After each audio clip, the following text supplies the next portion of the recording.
15. My dogs smell meat. Annemarie's mind raced. She remembered what her mother had said.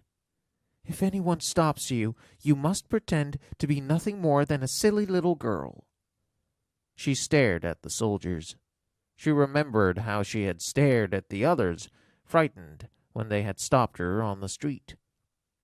Kirsty hadn't been frightened. Kirsty had been, well, nothing more than a silly little girl, angered because the soldier had touched her hair that afternoon.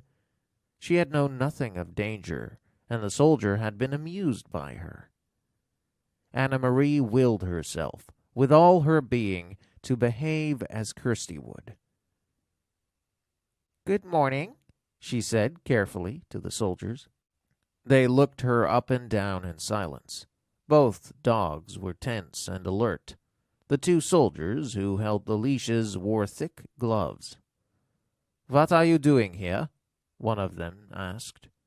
Annemarie held out her basket, with a thick loaf of bread visible. "My Uncle Henrik forgot his lunch, and I'm taking it to him. He's a fisherman." The soldiers were looking around. Their eyes glanced behind her and scanned the bushes on either side. "Are you alone?" one asked. Annemarie nodded. "Yes," she said. One of the dogs growled. But she noticed that both dogs were looking at the lunch basket. One soldier stepped forward. The other, and the two holding the dogs, remained where they were. "You came out before daybreak just to bring a lunch? Why doesn't your uncle eat fish?" What would Kirsty reply? Annemarie tried to giggle the way her sister might. "Uncle Henrik doesn't even like fish," she said, laughing. "He says he sees too much of it and smells too much of it. Anyway, he wouldn't eat it raw." She made a face. "Well, I suppose he would if he were starving, but Uncle Henrik always has bread and cheese for lunch." "Keep chattering," she told herself, as Kirsty would, a silly little girl. "I like fish," she went on. "I like it the way my mother cooks it. Sometimes she rolls it in breadcrumbs and—" The soldier reached forward and grabbed the crisp loaf of bread from the basket. He examined it carefully. Then he broke it in half, pulling the two halves apart with his fist. That would enrage Kirsty, she knew. "Don't!" she said angrily. "That's Uncle Henrik's bread. My mother baked it." The soldier ignored her. He tossed the two halves of the loaf to the ground, one half in front of each dog. They consumed it, each snapping at the bread and gulping it so that it was gone in an instant. "Have you seen anyone in the woods?"